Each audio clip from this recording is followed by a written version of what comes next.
Ramai yang tak perasan IMA 7 PHEV ni sebenarnya sangat murah. Harga tentatif 110, 130. Kita lihat pada pesaing Jepun. Kalau harga 110 boleh dapat kereta apa? Yang hybrid. So pesaing Jepun kalau harga yang sama lah kita boleh fikirkan hanya Vios City HEV. Vios HEV yang baru tu, yang mana sedan segmen B. Pesaing dia sebenarnya adalah CR-V HEV, bukan City Vios yang sedan tu. HR-V HEV pun mahal lagi daripada ni, iaitu 140,000. Yang ini anda boleh dapat hanya 110, serendah 110,000 saja.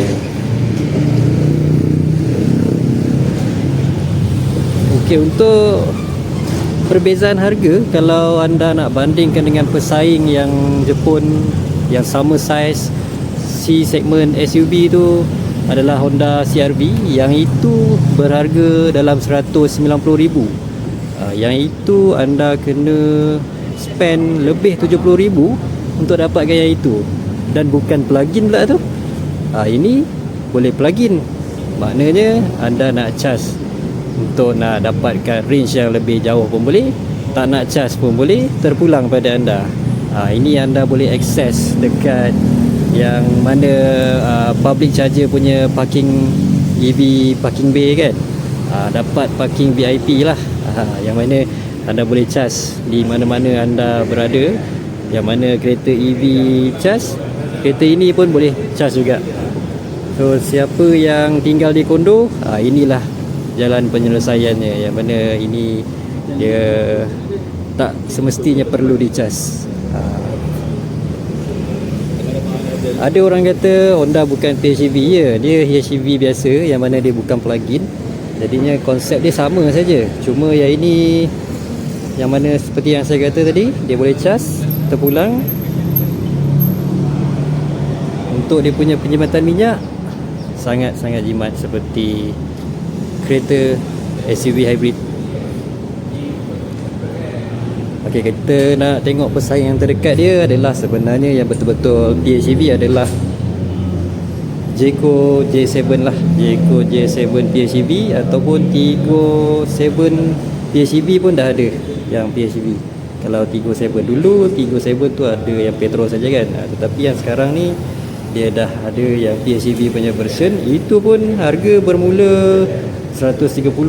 Kalau J7 PHEV 150 macam tu, pun lagi mahal daripada yang ini. Dan dia punya range lebih kurang sama. Proton claim 1000 km tu adalah NDDC.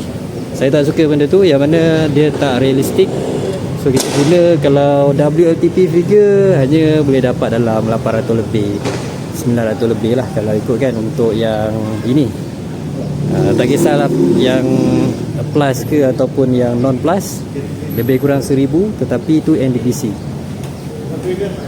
Jadi untuk yang ini kita boleh katakan dia sejimat, kalau anda nak setakat pakai petrol saja, dia sejimat Honda CR-V HEV untuk penggunaan bahan api dia.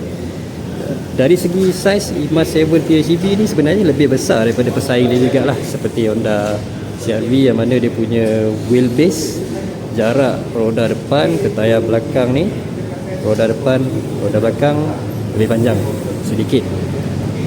Secara tak langsung dia menjadikan ruang dalam tu luas daripada pesaing petrol dia lah.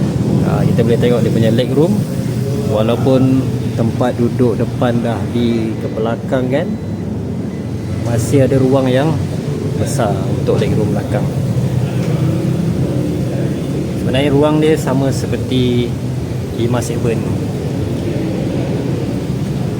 Kelebaran, dari segi kelebaran dia pun lebih lebar daripada pesaing-pesaing Jepun.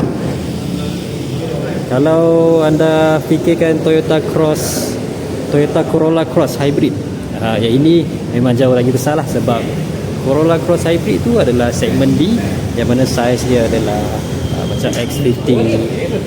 Itu dia punya pesaing dia. Kalau yang ini memang tak ada pun nak bandingkan saiz Corolla Cross tu, yang mana memang yang ini memang lagi besar kalau kita nak bandingkan Cross Hybrid. Ruang boot belakang kita boleh lihat beza IMAZ 7 dengan IMAZ PHEV ni, number plate telah dialihkan daripada bumper ke atas. Ada orang suka yang itu, ada orang suka yang ini, terpulang. Tonneau cover pun dapat proper place, tidak seperti IMAZ 7 yang mana dia macam plug and play lah. Yang ini ada proper punya soket, tarik, kita boleh letak di sini lah, dan boleh remove. Ruang bawah ni ada 2 tingkat sebenarnya. Kalau anda nak store apa-apa barang, boleh di sini lah, di bawah ni, ataupun nak letak dia punya cover ni di bawah lagi pun boleh. Tiada tayar spare, hanya dibekalkan dengan tayar repair kit lah.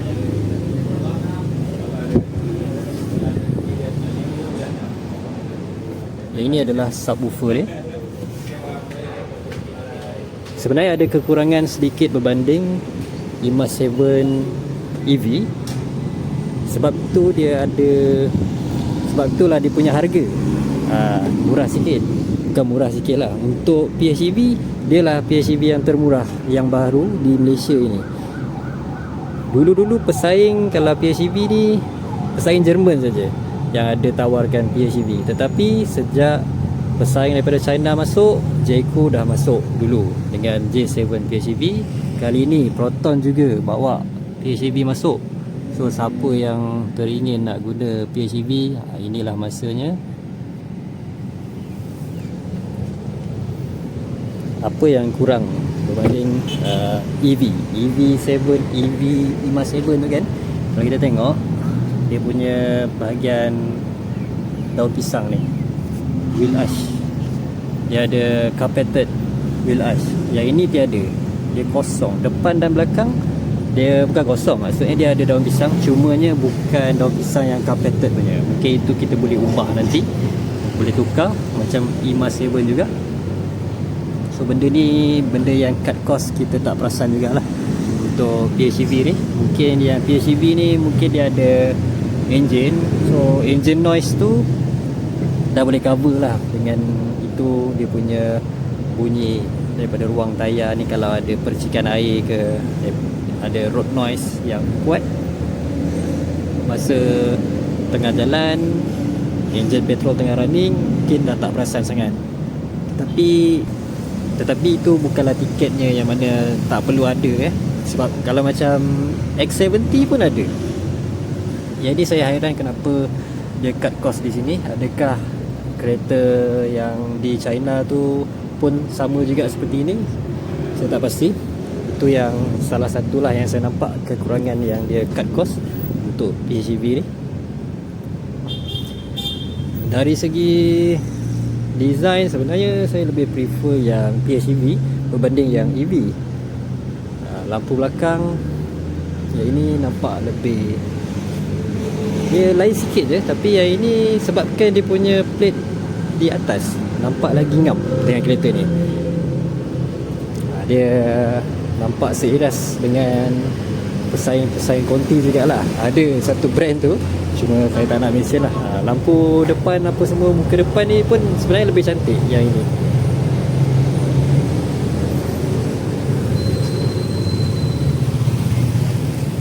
Dengan harga 130,000 maksimum, anda boleh dapat 2 biji. Kalau anda ada bajet 200,000, pada asalnya mungkin nak beli CR-V HEV kan, anda boleh dapat sebiji lagi ni. Ini 70,000 campur IMAZ 7 PHEV lagi 130,000, 200,000, 2 biji boleh dapat. Satu pure EV untuk kegunaan bandar, satu lagi PHEV untuk kegunaan long distance balik kampung. Dah sangat-sangat ngam dah. Ada 2 biji kereta untuk satu family, sangat ideal. Satu guna pergi hantar anak pergi sekolah, jemput anak, pergi long short distance, pergi pasar malam, pergi masjid. Inilah IMAZ 5. Satu lagi untuk long distance, tak hiraukan tentang nak kena fikir cas di mana ke apa. duduk kondo lagi tak ada masalah. Duduk kondo nak pakai 2 biji ini pun sesuai juga. Yang mana bukan selalu jugalah kita nak charge pun kalau anda ada IMAS 5 ni, sebab anda ada PHEV di rumah. So dua kombinasi yang sangat menarik. Satu IMAS 7 PHEV, satu IMAS 5. 200,000 bajet, 2 biji kereta full spec boleh dapat. Jika anda beli pesaing Jepun, sebiji saja, CRV HEV tu saja. Ini anda dapat 2 biji, boleh kahwin 2. Kenapa nak pilih satu? Terpulang pada anda. Yang mana yang ini lebih canggih, lebih moden. Pesaing sebenar pun tak ada yang bersaing sangat dalam kelas dia. Yang PHEV pure adalah J7 PHEV, Tiggo 7 PHEV dan pesaing Jerman, yang mana harga dia pun jauh lebih tinggi. Sebab kadang-kadang pesaing Jerman pun tak offer ciri-ciri hybrid yang macam ini. Kalau yang ini dia tidaklah akan biarkan sampai bateri level tu kosong. Dia akan, kita boleh set sebenarnya nak biarkan bateri tu pada berapa persen untuk dia run on full petrol. Dia banyak driving mode sebenarnya, yang mana yang itu saya akan buat video yang lain lah. Yang ini secara ringkasnya untuk pengenalan IMAS 7 PHEV. Siapa nak pandu uji boleh set appointment dengan saya. Sudah dilancarkan pada ketika saya buat video ni. Hari ni dia akan dilancarkan. Nak datang pandu uji, kita set appointment. Saya belanja anda pandu uji IMAS 7 PHEV. Ini adalah warna interior, warna hitam. Kebanyakannya akan booking warna hitam ni lah. Warna biru eksterior. Dan kebanyakannya yang dah tempah sebelum keluar harga pun sama juga warna yang inilah, yang mana dia special color untuk IMAS 7 PHEV saja. Interior layout memang sama dengan IMAS 7 EV. Di pasaran China, layout interior sebenarnya beza, tapi untuk mengekalkan harga yang murah dan cost efektif, Proton bagi interior yang seperti ini, yang mana lebih clean bagi saya dan cantik juga dan moden. Paparan sebesar 15.6, meter sebesar 9 inci 8.8, tire pressure, bateri punya range, minyak petrol punya range. Jadi ini memang dua alam. Kereta dua alam. Kereta dua alam ni sebenarnya mahal, bukan murah. Kereta dua alam termurah di pasar Malaysia. Kereta baru dua alam di pasar Malaysia termurah. Inilah dia.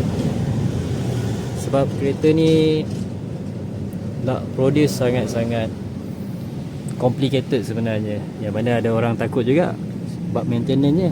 Nak kena jaga enjin, nak kena jaga bateri tu tak perlu dijaga. Cumanya pada usia ketika mungkin 10 tahun nanti, dia punya battery degradation tu tak seperti yang baru punya lah. Itu je yang mana tak rasa jugalah orang akan guna kereta ni selama lebih 10 tahun. Sebab kereta sekarang makin lama makin murah. Jangan beli kereta disebabkan resale value. Kalau anda beli kereta disebabkan resale value, anda akan kecewa. Sebab apa? Anda beli kereta yang dah macam tak up to date punya features.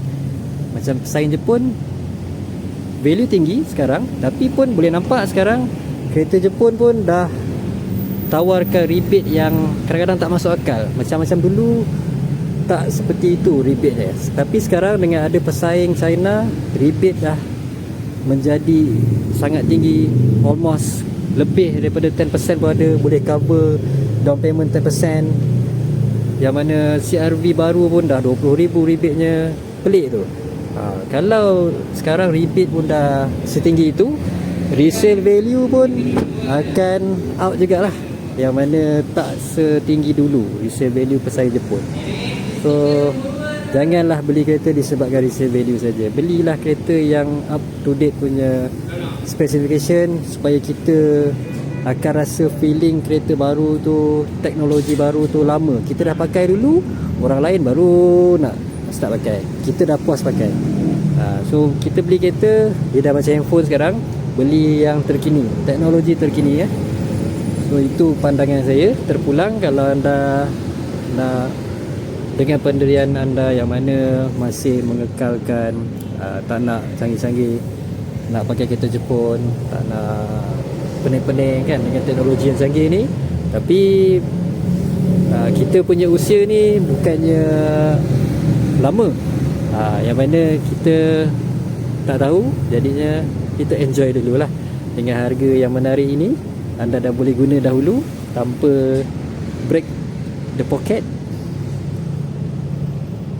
So jom saya belanja anda pandu uji dulu IMA 7 PHEV di sekitar Lembah Kelang. Boleh set appointment dengan saya, apa-apa boleh WhatsApp. Dia tak ada tinted tuan-tuan. Kalau IMA 7 yang EV pun tak ada tinted daripada kilang. Yang ini adalah CKD. Dia dah CKD.